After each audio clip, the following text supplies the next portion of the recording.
السلام علیکم ورحمۃ اللہ۔ پیارے بھائیوں اور میری معززات ماؤں، بہنوں اور بیٹیوں، بلوغ المرام کتاب البیوع باب المساقات والاجارۃ، سبق نمبر ہے 196۔ بسم اللہ الرحمن الرحیم۔ مساقات اور اجارے کا بیان۔ مساقات کہتے ہیں کھجور کے درختوں کا مالک اپنے درخت کسی آدمی کو دے تاکہ وہ ان درختوں اور ان کے پھلوں کی اصلاح اور درستگی سے متعلقہ تمام کام کرے، اور پھل پکنے پر آدھا مالک کا اور آدھا کام کرنے والے کا۔ گویا کہ ایک طرف سے درخت اور دوسری طرف سے محنت، جیسا کہ مزارعات کے اندر ہوتا ہے، اور اسی طرح اجارہ کے معنی ہے اجرت۔ شرعاً اس سے مراد یہ ہے کہ معلوم معاوضے کے بدلے میں مقصود اور معلوم ایسی منفعت پر عقد کرنا جو خرچ وغیرہ کے قابل ہو۔ بسم اللہ الرحمن الرحیم۔ عن عبد اللہ بن عمر رضی اللہ تعالی عنہما ان رسول اللہ صلی اللہ علیہ وسلم عامل اہل خیبر بشطر ما یخرج منها من ثمر او زرع متفق علیہ، وفی روایت لہما فسألوا ان يقرهم بها على ان يكفوا عملها ولهم نصف الثمر، فقال لهم رسول الله صلى الله عليه وسلم نقركم بها على ما ذلك ما شئنا، فقروا بها حتى اجلاهم عمر۔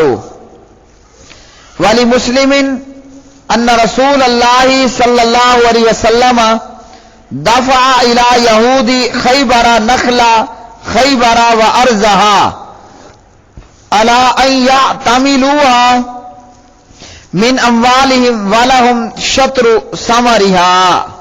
حضرت عبداللہ بن عمر رضی اللہ تعالی عنہما راوی ہے، رسول اللہ صلی اللہ علیہ وسلم نے اہل خیبر سے، یعنی خیبر کے یہودیوں سے، اہل خیبر سے اس طرح معاملہ طے کیا کہ پھل اور کھیتی باڑی میں سے جو کچھ حاصل ہو اس میں سے آدھا ان کا۔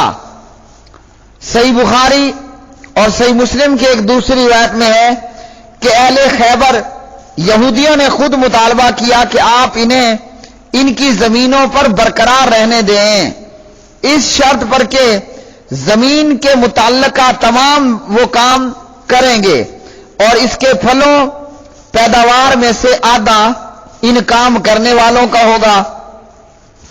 نبی علیہ الصلوۃ والسلام نے فرمایا، ہم تمہیں اس شرط پر ان زمینوں پر برقرار رکھتے ہیں، لیکن جب تک ہم چاہیں گے رہنے دیں گے، پھر یہ زمینوں پر برقرار رہے، حتیٰ کہ یہاں تک کہ عمر ابن خطاب رضی اللہ تعالی عنہ نے انہیں نکال بار کیا، یعنی یہود کو خیبر سے نکل جانے کا کہا۔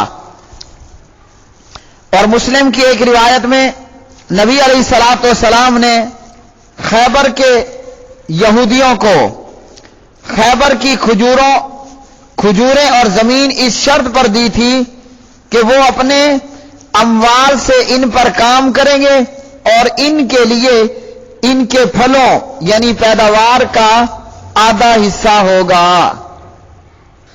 تو پیارے بھائیوں، اس حدیث سے نصف کی بٹائی پر زمین دینا ثابت ہوا۔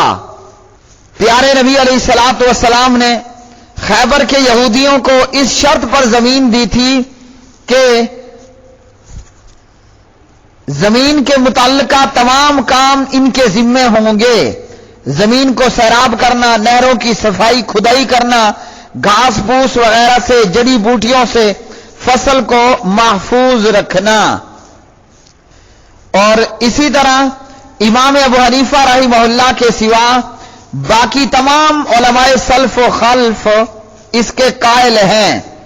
اور حنفیوں نے، احناف نے خیبر کے معاملے میں جو تعویل کی کہ یہ لوگ آپ کے غلام تھے، یہ صحیح نہیں ہے، کیونکہ نبی علیہ السلام کا یہ ارشاد نُقِرُّكُم مَا أَقَرَّكُمُ اللَّهُ، ہم تمہیں اس وقت تک برقرار رکھیں گے جب تک تمہیں اللہ تعالیٰ برقرار رکھے گا۔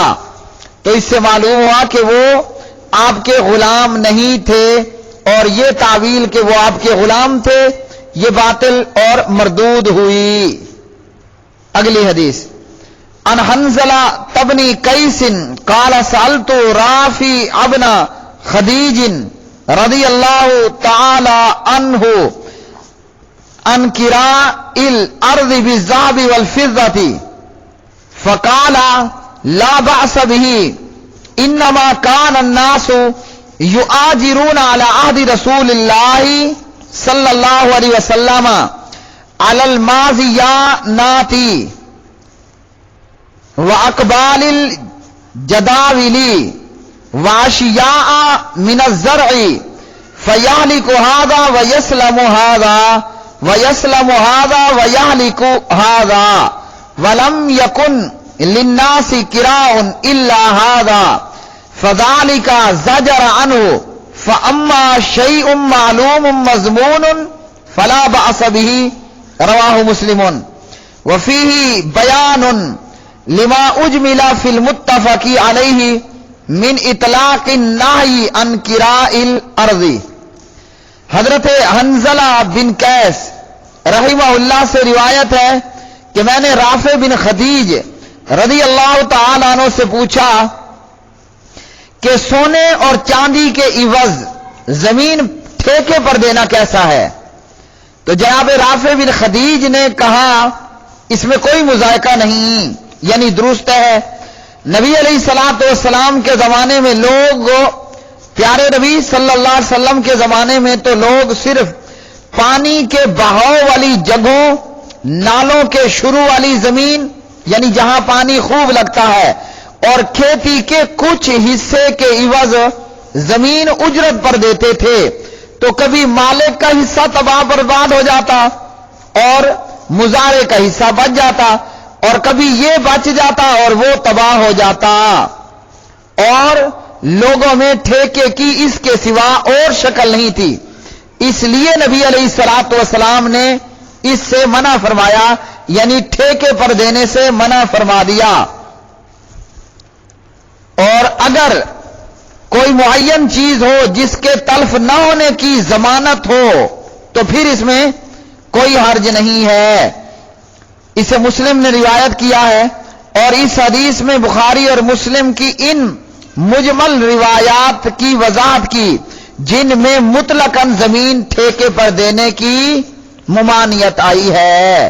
تو پیارے بھائیو، اس حدیث سے یہ معلوم ہوا کہ زمین کا ٹھیکے پر دینا درست ہے۔